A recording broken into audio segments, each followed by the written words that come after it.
What's up, guys? This is Hitchy Good, your favorite All-American freedom-loving gamer, and today we're asking the question, is Battlefield back? While you have probably noticed that I and many other Battlefield players have retained a healthy and sometimes copious amount of skepticism regarding this franchise, and for good reason, it's easy to look back at other installments as reason to not get hyped about the next Battlefield game, and this skepticism is healthy for gaming and the industry as a whole, holding developers to these high standards that we enjoyed back in the late 2000s, the early 2010s. That's what's going to force production of good games, and so far that's kind of what we've seen. While I will always believe that Battlefield 4 will forever and always be the GOAT of the franchise, I've got to admit, DICE has really turned up the expectations this time by showing confidence in their product and just listening to the community. You need to do something about your coffee breath. You need to do something about your... So far with Battlefield 6, we've made it past the announcement, we've made it past the Alpha Labs test, which was definitely a good sign. The trailers, all of which have been pretty awesome. The beta, which placed Battlefield 6 in the top 20 played games on Steam, a monstrous achievement for a game that only had a few maps and limited weapons. And now we're in that home stretch, and it's obvious that the devs are trending, or more often than not, making solid common sense changes based on player feedback and not marketing executives. And now we've just been told that the current devs are working to bypass that one problem with Battlefield 1, you know, when there were no new maps at all for like 6 months. Hell of a game.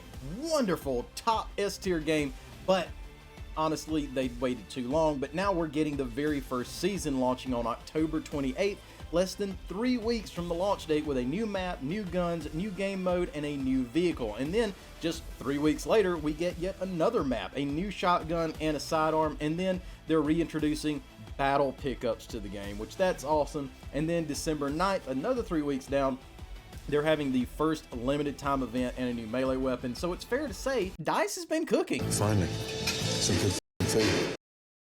Not only have they made smaller changes like a soft nerf of the movement, slightly faster vehicles, adjustments to the spotting mechanics, but they straight up came out and gave a huge middle finger to Call of Duty in the latest live action commercial. Secret destroyer.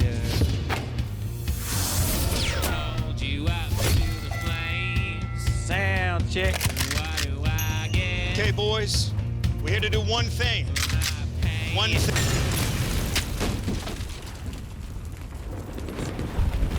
Who was that? Doesn't matter. Let's move. It's like they almost realized that the Battlefield community isn't the COD community. And while the beta map selection did cater to the Call of Duty audience so far, and I emphasize so far, they've drawn a line in the sand, seemingly saying, this is Battlefield. And with the portal mode allowing us to make our own servers, bypass any possible skill-based matchmaking that could be lurking in the matchmaking system, and also utilize a closed weapon class mode, I gotta say, I don't really have that much to complain about. And while I was solely focused on the game needing a server browser and a regular class system, hundreds of thousands of complaints have rolled into DICE regarding the game needing realistic skins after the infamous green skin came out that everyone was so upset about. And now DICE are even taking the Phantom skins and toning back some of those red highlights. And even more people than that blasted the game's movement mechanics for being too much like Call of Duty.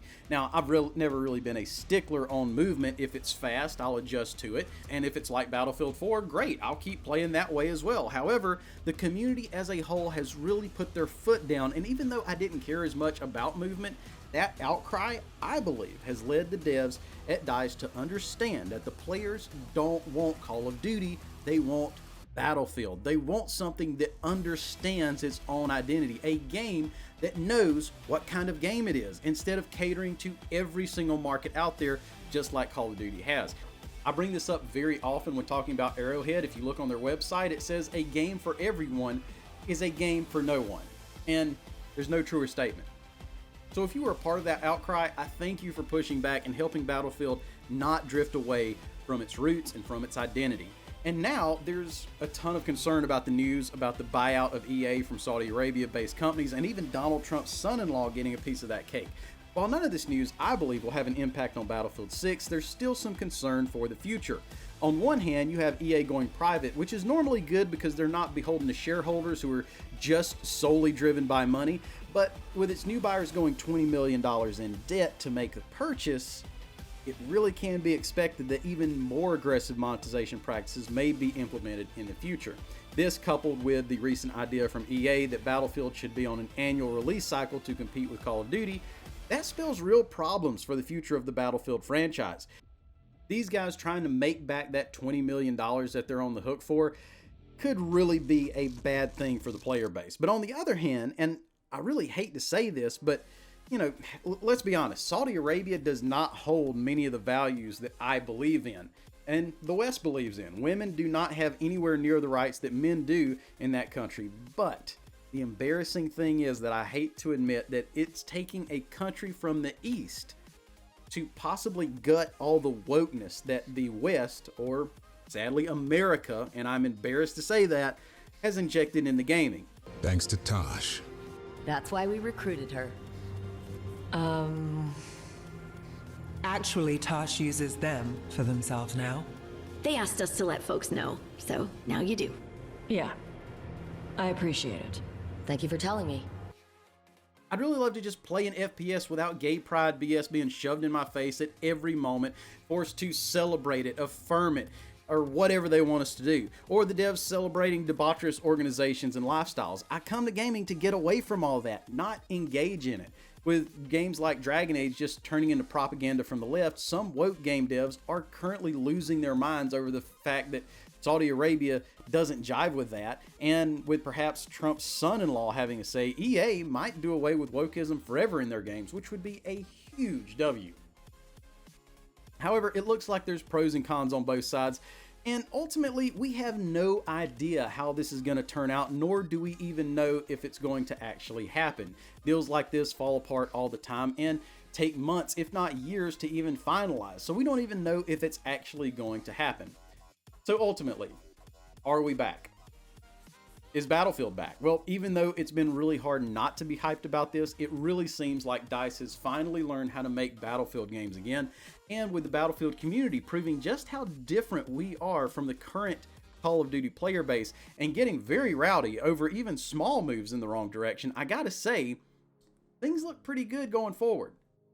But I'm not gonna say Battlefield is back just yet. It may take a few weeks, a month or two, but I'm going to play the game and let you know exactly what I think, because ultimately we don't know until well after it launches if Battlefield is back or not. But that being said, guys, stay tuned to Hit You Good Gaming. Don't forget to like and subscribe. Jesus loves you. Live like Charlie. Hit You Good out.